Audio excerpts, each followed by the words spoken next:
Sophie, thank you. Welcome to Look North. Our top story tonight. The toddler from Ripon injured after the brakes failed on his pushchair. Now his mum is calling for it to be recalled by the manufacturer. Once I put the brake on, the pram brake failed and we rolled back down the hill. Oscar's pushchair swerved as it rolled backwards, and then when it did swerve, it flipped over and landed on top of him. The manufacturer says they're trying to identify the cause of the incident. Also tonight, North Yorkshire Council aims to become the country's first carbon-neutral local authority as it spends millions upgrading social housing. The incredible story of a Yorkshireman who went from soldier to criminal to award-winning artist. We are lighting up the night in Bradford. The band is playing. These wonderful lantern creations are flying proudly high as we light up Lister Park with the annual lantern parade in the city. And we've seen quite a lot of cloud today, but for some it was rather glorious. How is it looking this weekend? Join me later on for all the details.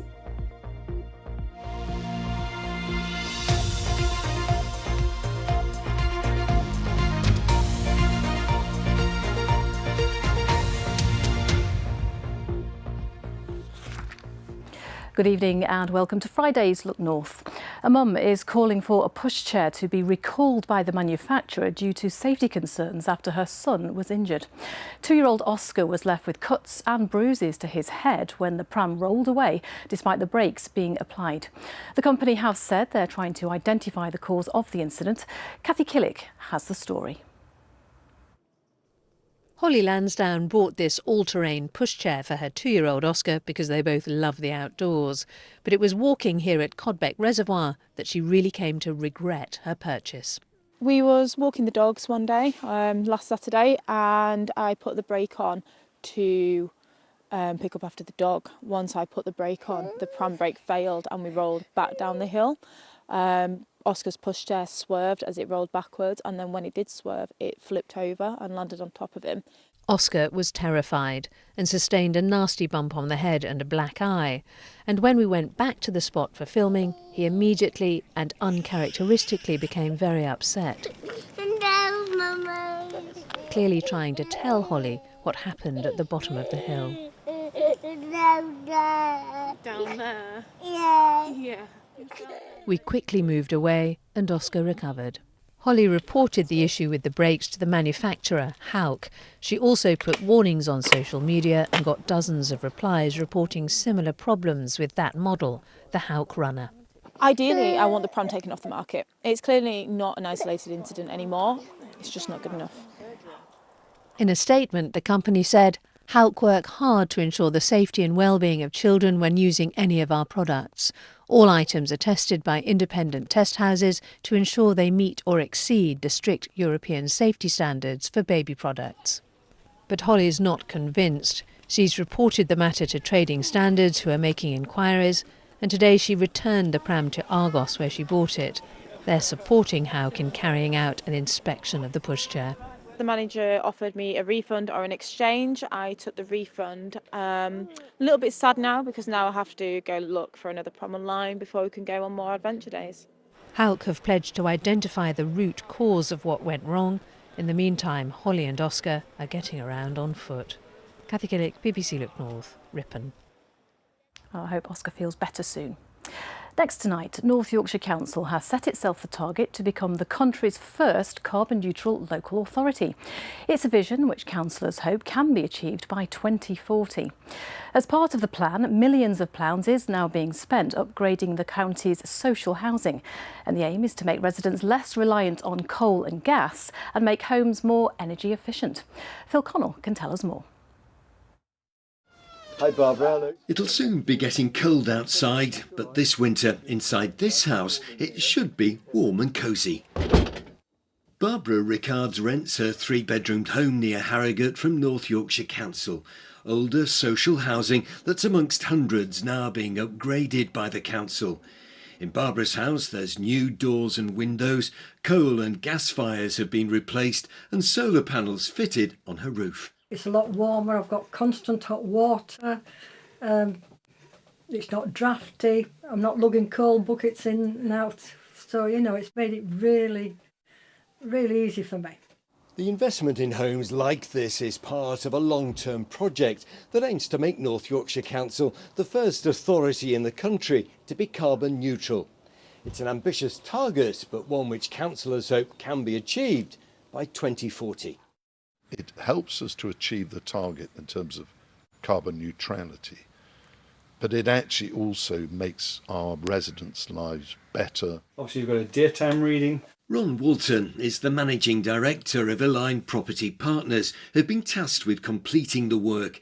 Their limited company is owned by the council, with this latest phase of improvements being financed by almost £4 million of government and council funding. With the removal of the winter fuel allowance, yes, what a great time to try and help with the bills for her, not just her, but for hundreds of residents throughout North Yorkshire. And this will be accelerated next year throughout these sort of districts, particularly with the social housing where people maybe quite haven't got the money that other people might have.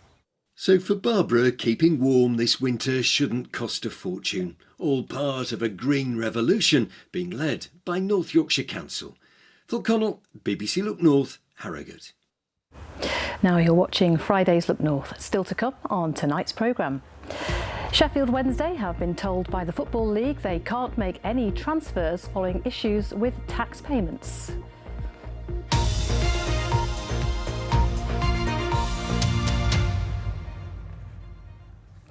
Some more news from around the region now, and a driver has been jailed for 3 years and 9 months for causing the death of an 18-year-old passenger in a crash. Harry Coupland died 2 days after the crash, which happened in Langdale End in the North York Moors in 2021. Jack Tomlinson, who's now 21, pleaded guilty to driving under the influence of alcohol and drugs. 3 more men have been arrested in connection with the murder of Luqman Ishfaq in Bradford. 2 of them were arrested on suspicion of murder, the third on suspicion of affray. All 3 are in custody. That takes the total number of arrests up to 13. Mr Ishfaq died in hospital after being stabbed in Barlow Street on the 21st of October. Police say a huge haul of illegal fireworks found at a house in Wakefield could have caused a major incident. More than 175 kilograms of illegal fireworks were found at the house on Peacock Avenue earlier this week. They were being advertised for sale on social media. West Yorkshire Police say they could have killed someone if they'd have exploded. They're urging people to only buy fireworks from registered suppliers ahead of bonfire night next week. A popular swimming complex in South Yorkshire will close immediately for a refurbishment that could take at least a year to complete. The lagoons at Doncaster Dome were due to shut in 2025 for the start of the planned work, but the date has now been brought forward. Doncaster Culture and Leisure Trust said accelerating enabling works had taken place in recent days on the £14.4 million project. Other areas will remain open, including the skating rink and the gym.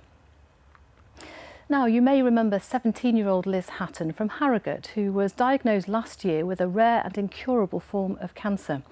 Last month, she photographed the Prince and Princess of Wales as part of a bucket list of things she wanted to take pictures of.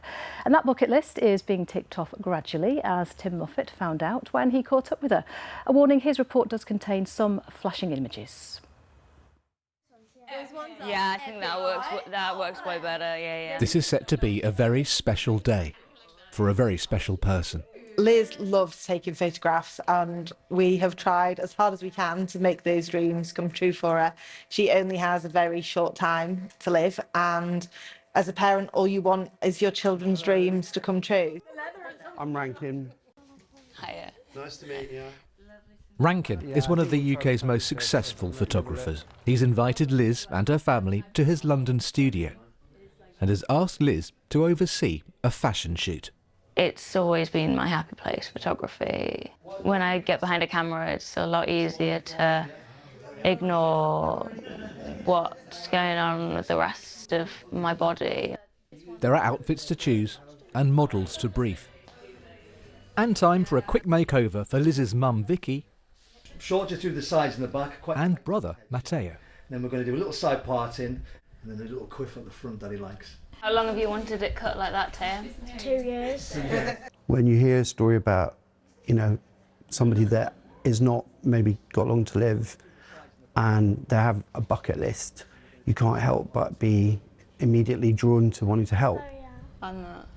In January, Liz was diagnosed with a very rare type of cancer, desmoplastic small round cell tumour, and was given between 6 months and 3 years to live. There's no treatment at the moment that can do anything. There's just ways of hobbling along these next few weeks until that's that. Liz drew up a list of dream photography assignments.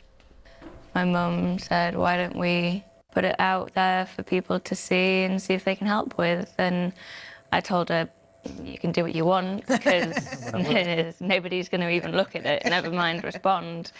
But I think it's fair to say that I have eaten my words.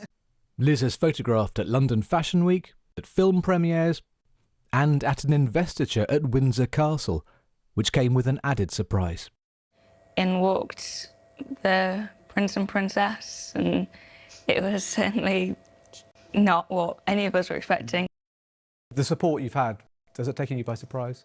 The kindness of complete strangers has given her the most wonderful, couple of months to cram in more things than most people do in a whole lifetime. Everybody leaning towards me a little bit. Having cancer has actually brought our family a lot closer together.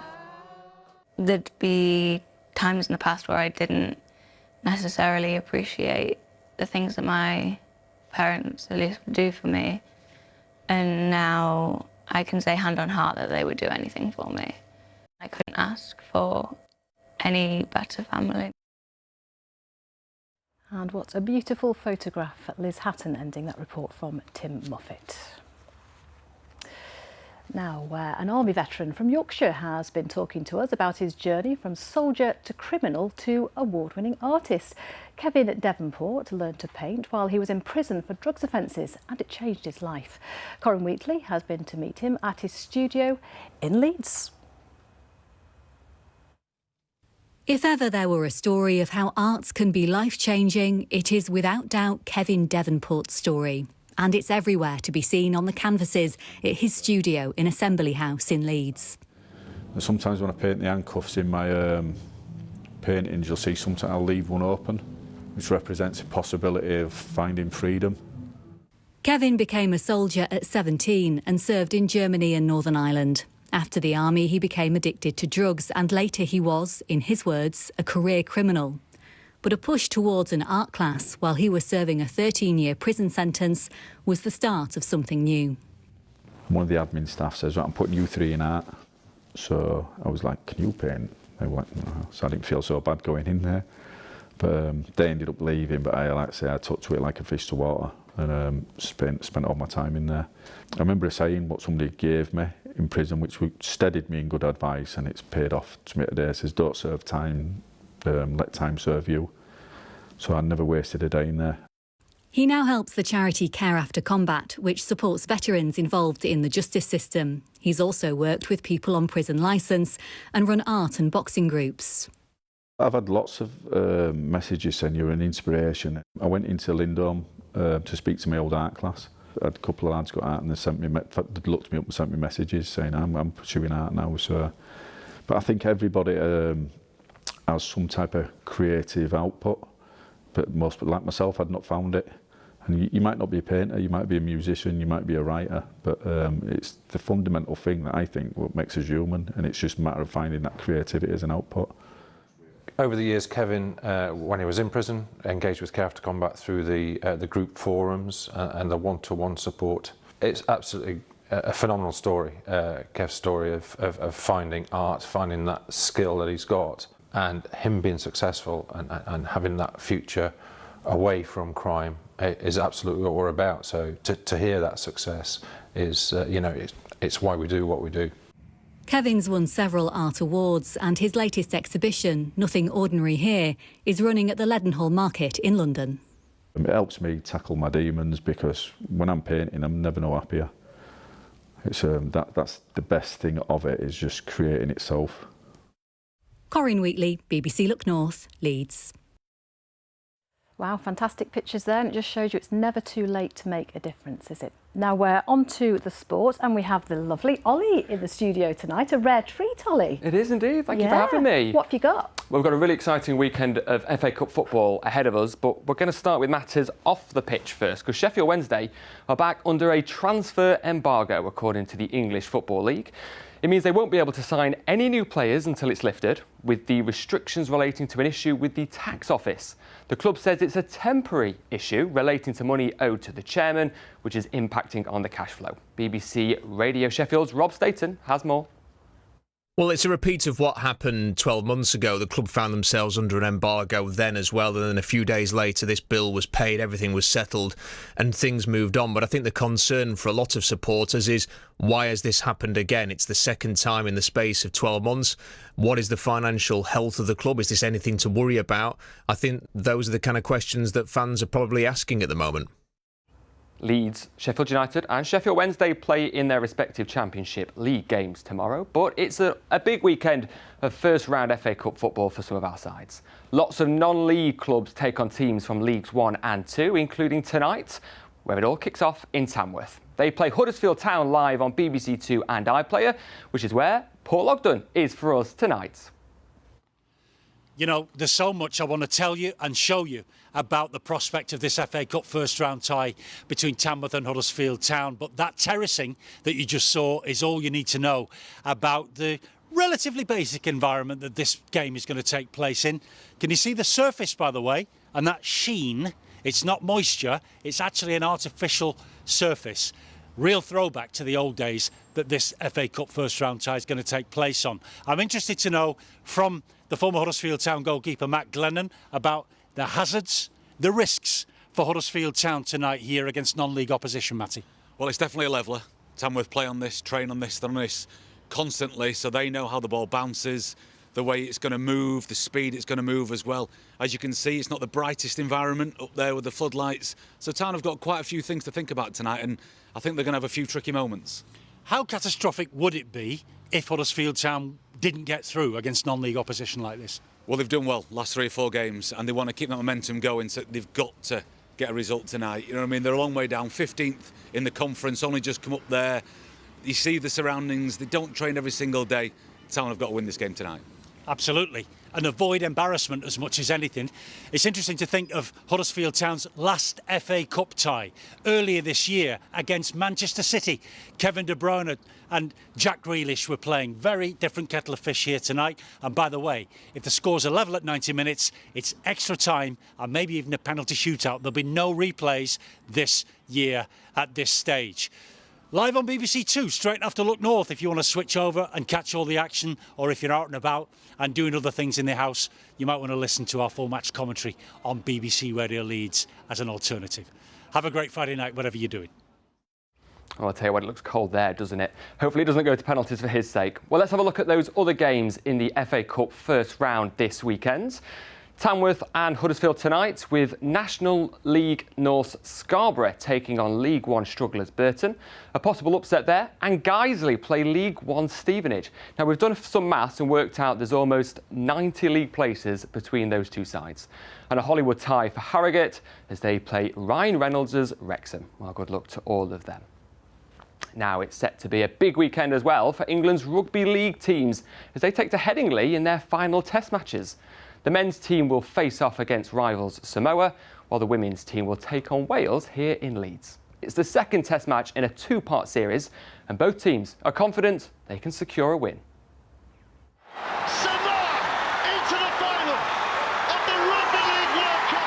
When England were knocked out of their own World Cup 2 years ago, it shocked the world of rugby league. That international rivalry has been building, with England trying to fix their mistakes ever since. This week, they're ready for revenge. This was England on Sunday, beating Samoa 34-18 as part of a test series of games, with a final fixture taking place tomorrow in front of a bumper crowd at Headingley. Yeah, we should be full of confidence as a team. Obviously, one test match won. It was a tough game. thought we played really well, but we know going into this weekend there's certainly a few things we can improve on. It makes it extra special. There'll be a lot more people that I know here. We played Tonga here in the last game of the Test series last year, and a lot of familiar faces. Obviously it's a familiar environment, and coming out here where I play most weeks with your family in the crowd, it's really special. England's women are looking ahead to playing home nations rivals Wales, with a home crowd being able to play their part. I remember playing here in the World Cup, and it was really good to have that crowd behind us. We got quite a few people in the crowd, and you know, everyone says it's like an extra person on the field having that fan base, and it actually really is. You know, they support you really well, and it gives you that extra push on the field. Both matches set to be fiercely contested as England eye back-to-back Test wins. And you can watch both of those games live on the BBC and iPlayer from midday tomorrow. Lots of live sport for you to get your teeth into, Amanda. Wonderful, thank you very much, Ollie. First time on BBC Sport there, how was that for you? You know, it's all right. It's all right. These studio lights are quite warm though, aren't they? They are, aren't they? As long as you can't tell. I think you were fantastic. You can definitely come again. Thank you, Ollie. Now, the school half-term ended with a rawsome event for children in York today. Popular CBBC presenter Andy Day was at the Theatre Royal for a one-off show to celebrate the release of his new children's book. He told us he's keen to get his young fans into reading.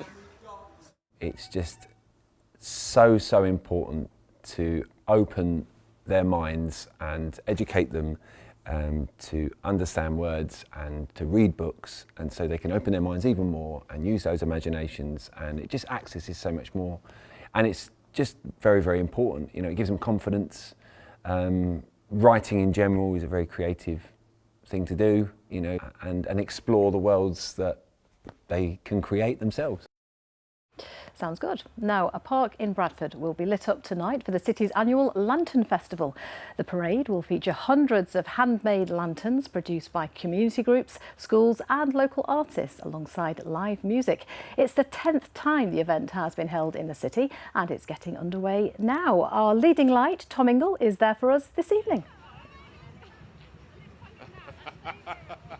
Bless you, Amanda, thank you. I like to think of myself more as the Prince of Darkness, and you've no idea how much technical coordination it has taken to get the parade going past us right as we come on air live. Like you say, the 10th edition of this annual festive lantern parade, and it's fantastic. Look, we're just being monstered by a dragon here. Let's talk to two of the organisers. We've got Uzma and Katie here, modelling an owl with a rotating head and a teapot with a tipping hat, respectively. Uzma, 10 years, it's obviously brilliant. I mean, there's frankly illegal levels of funk being provided by the band. What's it all about? Well, it's our 10th year. It's listed as lanterns. It gets the community out. We've done lots of community workshops in schools and community spaces, and yeah, it's just our 10th year having a good big bash this year. Because the lanterns are big and small, aren't they? Anyone can light something up. That's it, yeah, and I guess it's a reflection of sort of thinking about peace and hope in sort of some of the difficult things that we're experiencing in the world at the moment. So yeah, it's all good cheer. Now, you didn't tell me there's another band coming at the back. I thought I'd dodged the band. It looks like I'm going to have to do a training course on Monday morning. Katie, I want you to talk me through the teapot in outrageous detail, because it's just gorgeous. Oh, thank you so much.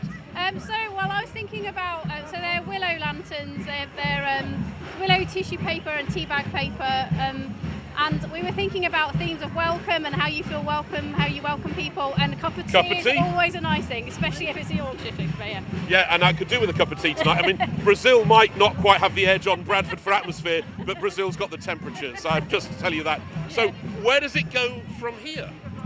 Whoa, that's a good question. I mean not literally, you're just going up the hill and going back. Yeah. 10 years ago it started with literally a couple of hundred people, and it's grown to this kind of size. So I don't know, who knows? If there seems to be a massive appetite for people to come together, to have fun together, to find community, to just have fun in a different kind of a place. So. How many people do you think are here? I don't know. It's quite a few thousand, isn't it? Yeah, it's good, isn't it? It's hard to know. It's the biggest crowd Bradford City's seen for a while, isn't it? You can't say that on air just before Paul Hudson comes on. Listen, we're going to let you get away because you have lost your place in the parade now, and you're going to have to run with a teapot and an owl all the way through the crowd while not tipping over the band. Thank you so much. Good luck for the next 10 years. We'll probably see you again here next year. And we should plug Cecil Green Arts, because you're the people who do it, aren't you? Yeah, we we are, yeah. Lovely. Off you go then. Bye-bye. Thank you very much indeed. So here we are in Lister Park. I'm just about to slip into something particularly spangly and sexy and join the band. Amanda, see you later on. Bye-bye. And there's a reason to go to Bradford. Thank you very much for that tonight. Tom, looking amazing. OK, on to the weather prospects. Emmanuel is here. Our Bradford City fan is not working tonight, is he? It's all yours. And a lovely evening in Bradford. It is indeed. And it's been quite cloudy today, but not everywhere. Some places have seen something rather pleasant. Our weather watcher sent this picture in from Sheffield earlier today. And of course, we have been talking about that area of high pressure, which has been driving the weather at the moment, giving us dry conditions. But with that setup, it means that we are having a lot of cloud trapped out there. But thank you to all our weather watchers for your pictures. And if you have any pictures to send to me, you can do so on socials, and also you can sign up to become a weather watcher. Now let's take a look at the headline then for tomorrow. High pressure is still in charge over the weekend and pretty much into the new week as well. So I think tomorrow will be quite similar to today, but we are expecting more in the way of cloud, but I think it should be dry overall. And there it is on the pressure chart. You can see that area of high pressure. I think at the moment, Sunday is looking like the better day at the weekend, just in terms of sunny spells, as the clouds it looks like the clouds will break quite nicely. So then, as we take a look at the satellite picture, as mentioned today, we have seen some rather lovely conditions out there. The clouds have broken in some places, but as we head through tonight, we'll continue to see more in the way of the cloud thickening out there. That might just be thick enough to give us some light rain or drizzle with some hill mist and fog as well, but a rather mild night, temperatures down to 9 or 10 degrees Celsius. So a quick look at the high water times for tomorrow morning then. I think 25 minutes past 4 at Filey, and then just around 20 minutes to 5.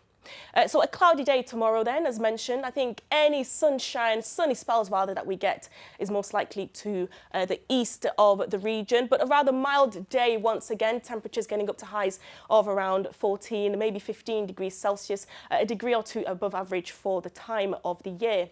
And then, as mentioned, Sunday is looking like the better day in terms of sunny spells. We're expecting the cloud to break quite nicely. It will be quite a misty start and some cloud as well early in the afternoon, but towards the end of the day, something brighter, something a bit more pleasant. But then as we head into the new week, we're expecting to see quite a lot of fog on Monday and Tuesday. Amanda, to you. Emmanuel, never mind the weather. Look at those shoes. They are Every time fabulous. I wear them, I do seem to get a bit of attention. It's like Friday Cinderella. after all. Wonderful. Thank you very much. Thank you. That's it from us. We'll be back with the sparkly shoes on the late news and weather. Hope you can join us then. Goodbye.